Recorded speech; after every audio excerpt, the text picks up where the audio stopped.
Hey everybody, welcome back to the channel. This is Talk Crypto Bull here once again to update you guys on the greatest and latest news and rumors of the crypto world. Let's get right into it, guys. Well, this video is for you Cardano lovers, for you ADA lovers with the ticker 80A. Well, guys, it has been successful. It looks like the Chang hard fork that Cardano just did today has been successful. So it will shift to decentralized governance. And I found this cool little article, guys, that'll explain it way better than me. And stick around to the end, guys, because at the end of the video, towards the end of the video, I'm gonna play Charles, the co-founder of Cardano. He has some words to speak about this great success of the Chang hard fork. All right, guys, let's get into the article. So it looks like the Cardano's Chang hard fork is successful as it shifts to decentralized governance. The upgrade will transform Cardano governance over the next few months, enabling ADA holders to participate in the voting process. The Cardano blockchain has successfully undergone its highly anticipated hard fork, bringing upgrades to voting mechanisms and smart contracts, and heralding a new era of decentralized governance. On September 1, at 21:44 UTC time at block 107-64778, the Layer 1 proof-of-stake blockchain Cardano underwent the Chang upgrade, which ushered in what the project calls the Conway Ledger era. One of the key changes is transforming Cardano governance, enabling any ADA holder to submit or participate in the voting process for governance actions as part of the project's Voltaire upgrade phase. In a post on X, the Cardano Foundation wrote, "Today's Chang hard fork marks a major milestone for the Cardano blockchain, ecosystem, and community, fulfilling the promise of a truly self-governing, decentralized network. Chang implements on-chain participatory governance via CIP-1694. This allows direct voting or delegation to representatives. It also establishes a constitutional committee and a new governance role for stake pool operators, which will be phased in over the next 90 days. The goal of this first stage of the upgrade is to ensure security and continuity during the governance bootstrapping phase, according to the Cardano Foundation. The second phase, expected in 2025, will oversee, establish, and help facilitate the community and self-government initiatives for the ecosystem," it added. The upgrade also enables Plutus scripts for governance, supporting advanced voting mechanisms such as DAO voting. It also introduces new cryptographic and performance improvements for smart contracts. In a video on X on September 2, Cardano co-founder Charles Hoskinson said the ecosystem has grown tremendously throughout the years.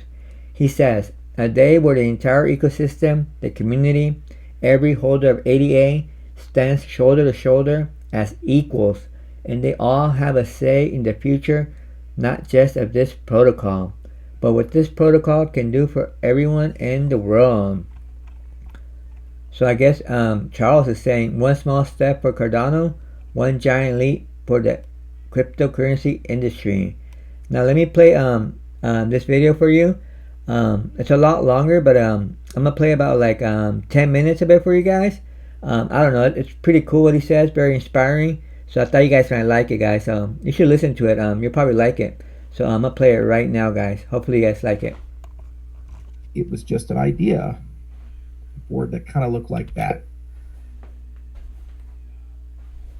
And we've grown tremendously throughout the years. There's been ups and downs. There's been a lot of disappointments.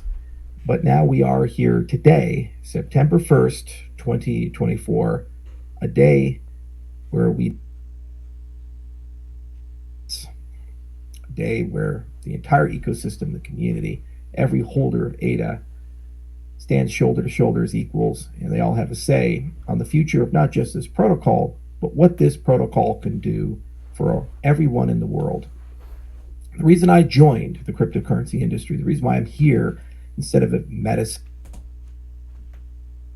instead of being in agriculture or being an engineer somewhere or being in academia, the reason I joined this industry is this is the only industry that I saw that had a legitimate chance to have a front row seat at changing the economic, political, and social systems of the world as a whole.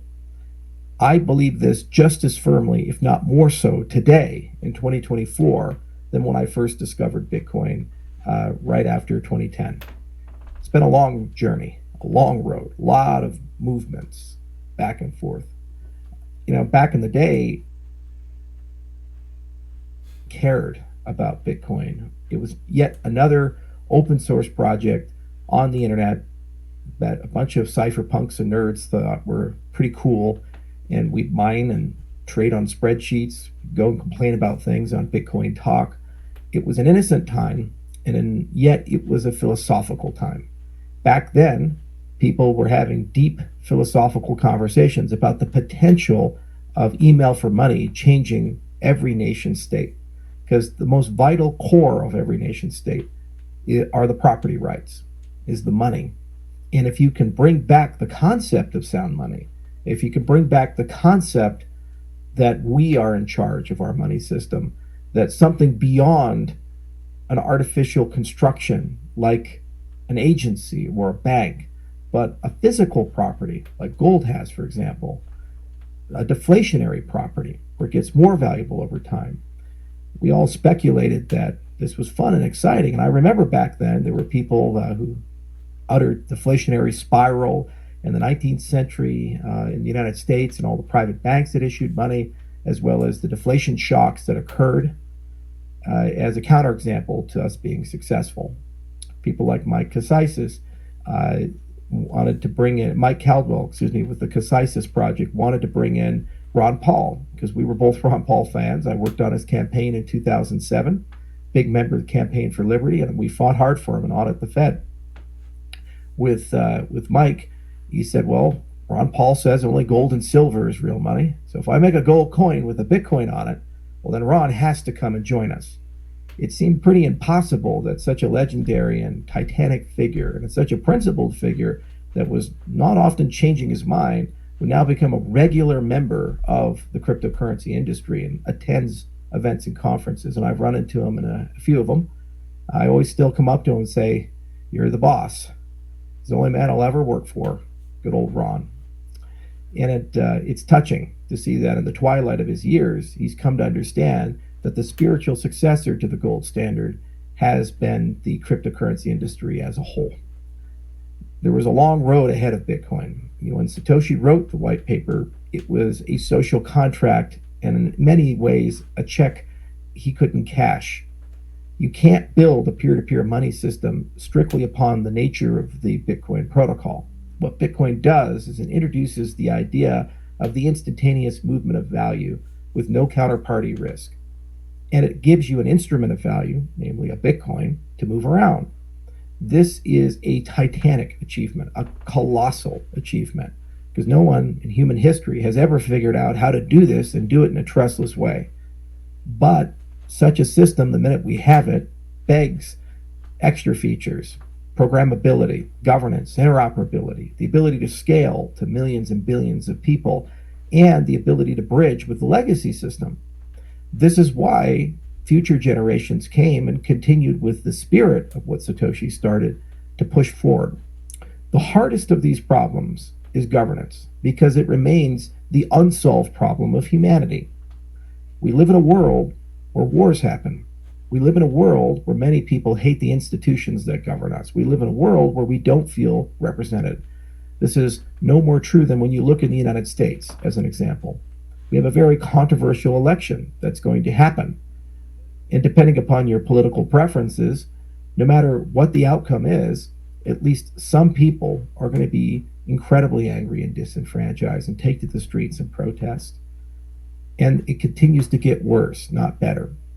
And this is because governance is hard. Once a system gets established, by design, system ought to be hard to change. The problem is the system was built for a certain group of people a certain time, and a certain group of incentives and technology. The US government was based upon a constitution written in the 18th century when torture was normal, kings were the standard, and the world operated at the speed of ships and horses. And look at us now in the 21st century. It is an absolutely remarkable thing that our founding document, the Constitution, has been so durable in the face of so much social change, from the rise of totalitarianism to the rise of communism to the rise of the internet. Yet, even that hallowed document shows cracks in its foundation, which is why there's so much strife, and also could not anticipate the rise of a monoparty, a detente of Republicans and Democrats who have been able to basically take over the state and turn it against the many for the benefit of the few. And this has happened across so many governments. In some cases, they just give up the charade and descend to one-party rule, as we've seen in Russia and China. In other cases, they just abstract away democracy to the point where you never really actually get to vote for the people who make decisions about your lives. This is why, in a nutshell, the cryptocurrency industry exists and reached a multi-trillion-dollar valuation. If there isn't a problem, you're not going to grow from a bunch of us nerds on Bitcoin Talk arguing about sound money to a global movement with hundreds of millions of people. It only grows because there's a problem, and this is the antidote to it. But how and why? Why does the cryptocurrency industry evolve and change in this way? Well, succinctly, it is the machine of trust. Blockchain technologies, the entire point of them is to create social, economic, and political systems where people don't have to trust each other, but can act as if they do. And let us not undervalue that. It is perhaps the single biggest advancement in governance in human history to have that capability. Because at the end of the day, our incentives are all different. Our stories are all different. Our cultures are different. Our languages are different. Our backgrounds are different. And regardless of how much we try to align each other, there will come a time when our incentives are different from each other, and thus we behave in opposite ways and sometimes counterproductive ways. This is no more true than when you see the core entities of Cardano. Sometimes we coordinate, Emergo, the CF, and input-output, and other times we don't. And good governance gives you the ability to move beyond that, broaden the picture, widen the aperture, and have tools that, despite the fact that we have different incentives and disagreements, and at times, sometimes those are personal, we find a way for the greater good and for our own interest to move forward. Voltaire is the single biggest experiment in governance in the history of our industry. We've taken a cryptocurrency worth more than $10 billion in millions of people who are deeply passionate, deeply different, and from more than 100 countries, and we've turned over to all of them not just some voting mechanism, but a constitution, a representative democracy, and liquid democracy, in addition to the most sophisticated capabilities for new voting systems, new incentive systems. This, in a sense, is a self-evolving governance machine. Voltaire, the point of it is to start with minimum viable governance, and on a year-by-year basis, every year, improve things at the speed of the internet, at the speed of entrepreneurship, instead of at the speed of wars and social change, which is often decades to centuries. Usually you have to wait for the old empires to die or weaken before you get a new one, and Rome lasted 1,000 years. Instead, we're now at the speed at which the iPhone evolves. It's never been that case in human history, which means what we have embarked upon here today, and for this industry, and for the world as a whole, is a governance experiment that, if successful, will be as meaningful, in my view, as the American Revolution was to the world in the 18th century.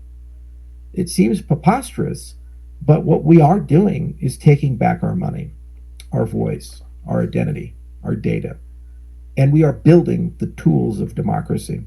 We are building the tools of accountability in real time, in public. No kings, no leaders, no beneficent dictators, all as equals. Well, guys, what do you guys think? Mr. Charles Hoskin says he's bullish on his governance, Chang Hartford, and he's also bullish on cryptocurrency. Can't argue with the man. I'm very bullish on the cryptocurrency market. I love all cryptocurrencies, And I like Cardano too. Don't sleep on Cardano, by the way, guys. It's only at 33 cents at the time of recording. The all-time low on this cycle was only 23 cents. So right now the price is 33 cents. So it's not even 50%. So it's about 50% off the cycle low, guys.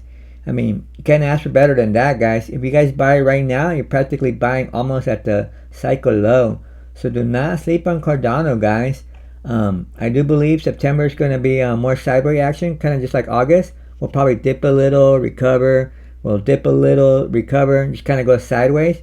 But coming October, if not definitely by November, I do see the cryptocurrency market and Bitcoin going into price discovery, and we'll start trending upwards, and eventually get into the full-on parabolic bull run of this cycle, guys. So do not miss out on Cardano.